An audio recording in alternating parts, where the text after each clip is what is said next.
मुट्ठी में कुछ सपने लेकर भरकर जेबों में आशाएं। दिल में है अरमान यही, कुछ कर जाएं, कुछ कर जाएं। सूरज सा तेज नहीं मुझ में, दीपक सा जलता देखोगे। अपनी हद रोशन करने से तुम मुझको कब तक रोकोगे। दोस्तों, आज की कहानी जिस शख्सियत की है, उनका जीवन और व्यक्तित्व इन पंक्तियों में एकदम सटीक बैठता है। ऐसा लगता है कि मानो ये पंक्तियां उन्हीं के जीवन को बयां कर रही हूं। आज की कहानी गरीबी के जंजाल से निकलकर दुनिया के सबसे बड़े लोकतंत्र के नायक बनने तक के एक संघर्ष भरे सफर की है। यह कहानी घोर संघर्ष के आगे अटूट साहस की, अनपैरेलल्ड विक्ट्री की है। जी हां दोस्तों, आपने सही पहचाना। यह कहानी किसी और की नहीं बल्कि आजाद भारत में जन्मे भारत के पहले प्रधानमंत्री नरेंद्र मोदी की है। कहा जाता है कि आजाद भारत में पंडित नेहरू और इंदिरा गांधी के बाद इतना लोकप्रिय प्रधानमंत्री अगर कोई हुआ है तो वो है नरेंद्र मोदी। हालांकि इनकी पर्सनैलिटी जितनी फेमस है, इनका पॉलिटिकल करियर उससे कई गुना ज्यादा कंट्रोवर्सी से भरा पड़ा है।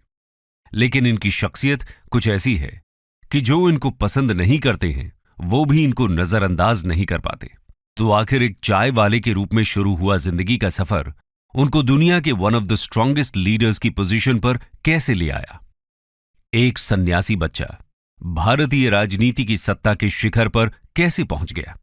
आज की इस वीडियो में हम नरेंद्र मोदी जी की जिंदगी के रोमांचक सफर से जुड़े इन सभी सवालों के जवाब ढूंढने की कोशिश करेंगे।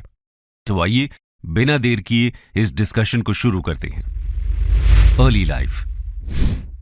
दोस्तों, दिन था 17 सितंबर साल 1950। नरेंद्र मोदी ने गुजरात के मेहसाणा डिस्ट्रिक्ट के वडनगर गांव में एक पुअर फैमिली में जन्म लिया। उनकी मां का नाम था हीराबेन मोदी और पिता का नाम दामोदर दास मूलचंद मोदी। हीराबेन मोदी और दामोदर दास मूलचंद मोदी के 6 बच्चे थे। नरेंद्र मोदी अपने 6 भाई बहनों में तीसरे नंबर पर थे। वो बताते हैं कि बचपन में उनके पिताजी वडनगर रेलवे स्टेशन पर चाय का एक छोटा सा स्टॉल लगाया करते थे और मोदी जी इस स्टॉल पर अपने पिताजी की मदद किया करते थे, जहां वो ट्रेन के डब्बों में जाकर चाय बेचा करते थे। ट्रेन में अलग अलग लोगों के साथ बातचीत के दौरान उनकी हिंदी शुरू से ही काफी अच्छी हो गई। वहीं दूसरी तरफ उनकी मां घर चलाने के लिए दूसरे घरों में भी काम किया करती थी। बचपन में उन्होंने अपनी स्कूलिंग वडनगर से ही की। वो बड़े शौक से स्कूल जाते थे। हालांकि वो पढ़ाई में एक एवरेज स्टूडेंट थे, लेकिन उनको थिएटर और स्पोर्ट्स में भाग लेने का बहुत शौक था।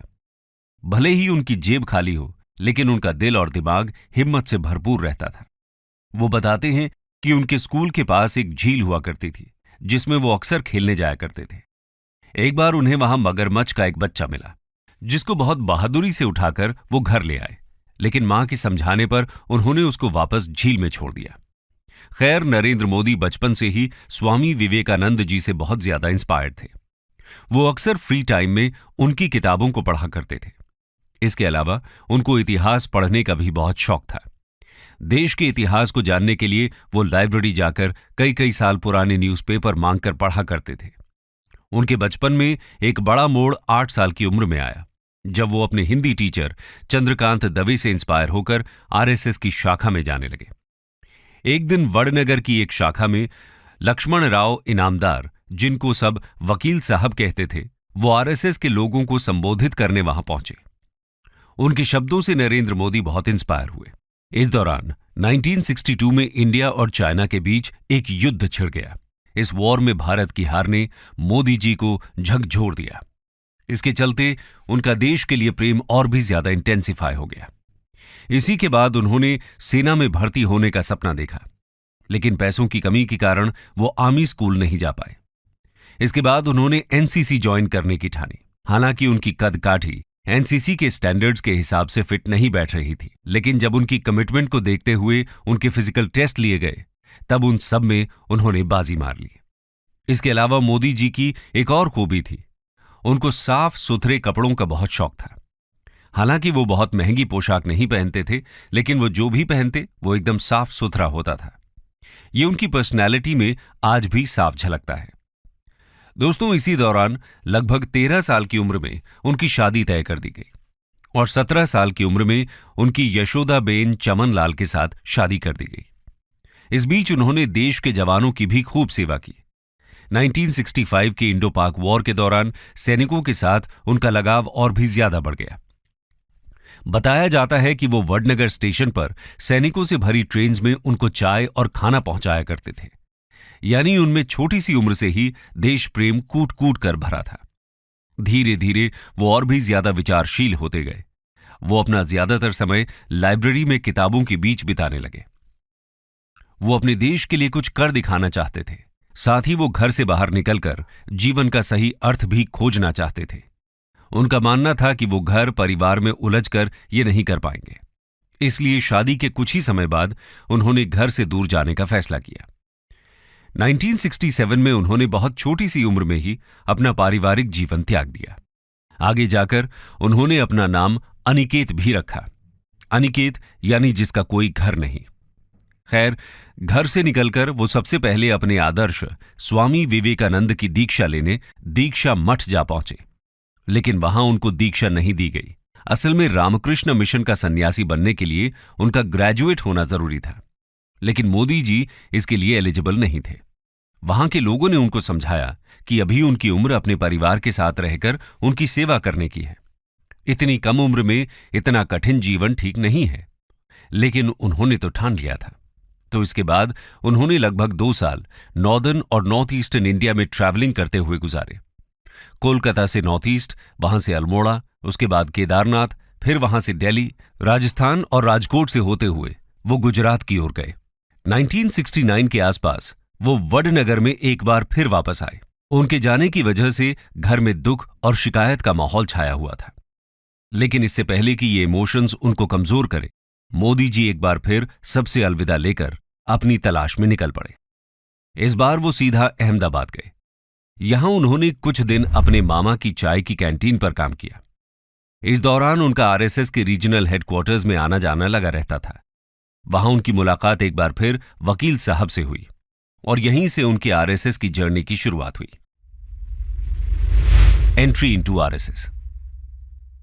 दोस्तों, जब वकील साहब की नजर नरेंद्र मोदी पर पड़ी तो उन्होंने उनमें बहुत सी खूबियां नोट की। वकील साहब भी उनसे बहुत प्रभावित थे। अहमदाबाद पहुंचकर वकील साहब ने आरएसएस के गुजरात हेडक्वार्टर्स में मोदी जी के रहने के सभी अरेंजमेंट्स करा दिए। 1971 में 18 साल की उम्र में ही उन्होंने राष्ट्रीय सेवक संघ यानी आरएसएस को ज्वाइन कर लिया और यहां उन्होंने आरएसएस के प्रचारक के रूप में काम करना शुरू कर दिया। अब वो अपना पूरा समय आरएसएस के कामों में बिताने लगे। इस समय उन्होंने गुजरात के कोने कोने में अलग अलग विषयों पर काम किया, जिसकी वजह से उनको लोगों के दुख दर्द की समझ बहुत अच्छे तरीके से होने लगी। आरएसएस में भी वो दिन रात लोगों के बीच जमकर मेहनत किया करते थे।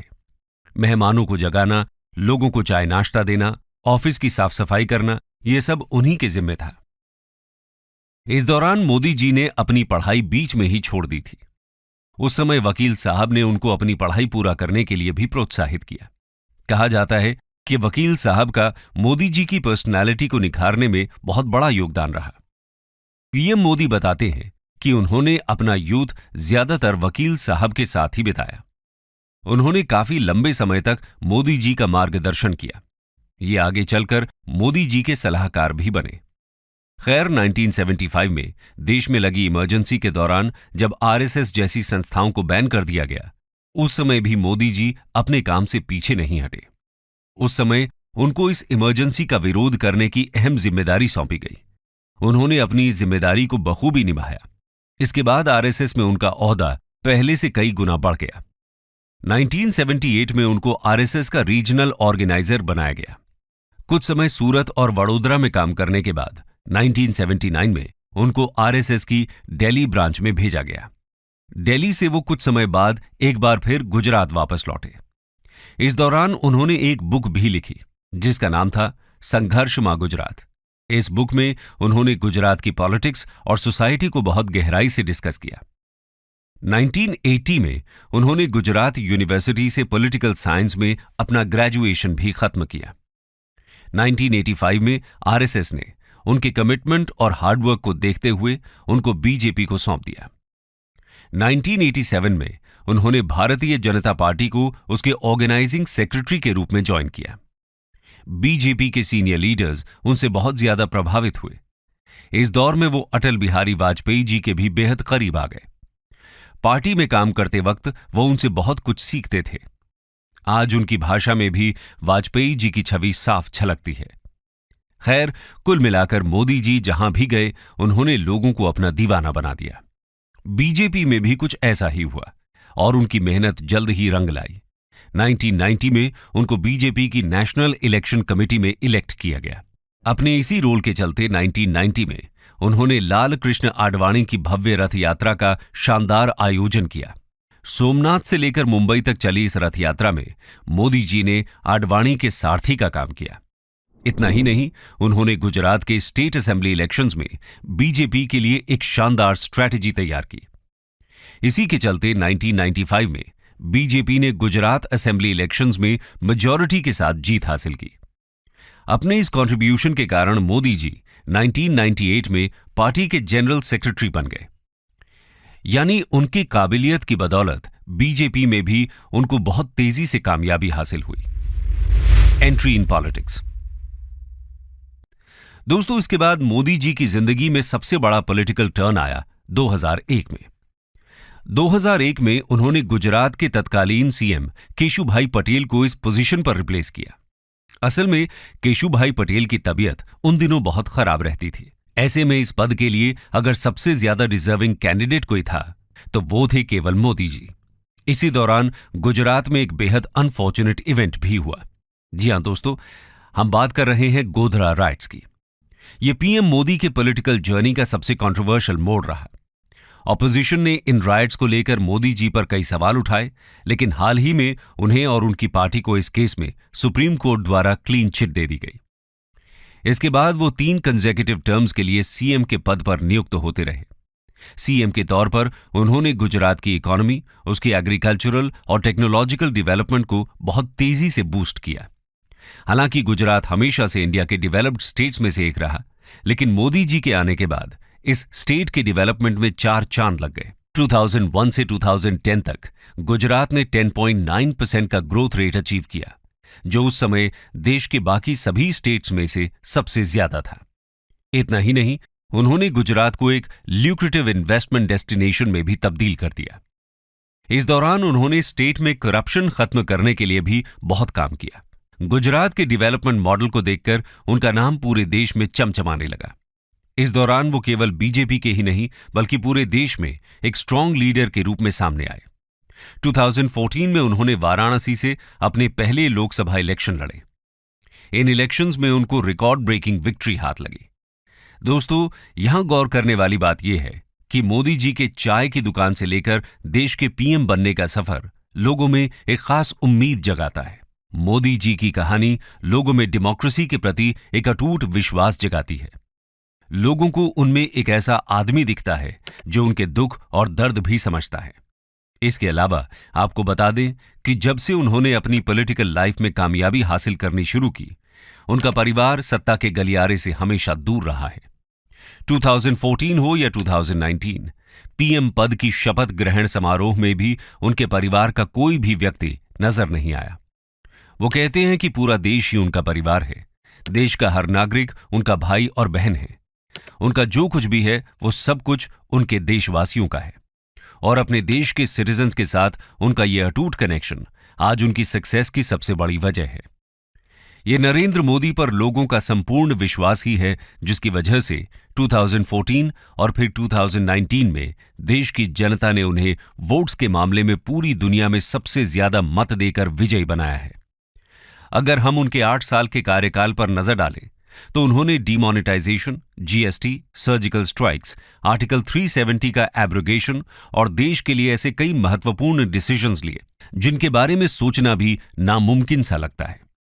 ये बात झुठलाई नहीं जा सकती कि पीएम मोदी ने हमेशा खुद को एक स्ट्रांग डिसीजन मेकर और रिस्क टेकर लीडर की तरह ही जनता के सामने प्रस्तुत किया है। और केवल इंडिया ही नहीं, आज पूरी दुनिया के बड़े बड़े लीडर्स मोदी जी के साथ एक ऐसी इक्वेशन शेयर करते हैं जो शायद ही इंडिया के किसी और पीएम के साथ शेयर की गई। जब भी वो किसी देश में किसी बड़े इवेंट के लिए जाते हैं तो वहां की गवर्नमेंट और लोगों के बीच उनको लेकर जो क्रेज देखने को मिलता है वो उनके इसी यूनिक चार्म का जीता जागता उदाहरण है। पीएम मोदी ने इंडिया के डोमेस्टिक फाउंडेशंस को मजबूत कर ग्लोबल स्टेज पर उसको एक इमर्जिंग सुपर पावर का दर्जा दिलाया है, जो आज हर भारतवासी के लिए बहुत गर्व की बात है।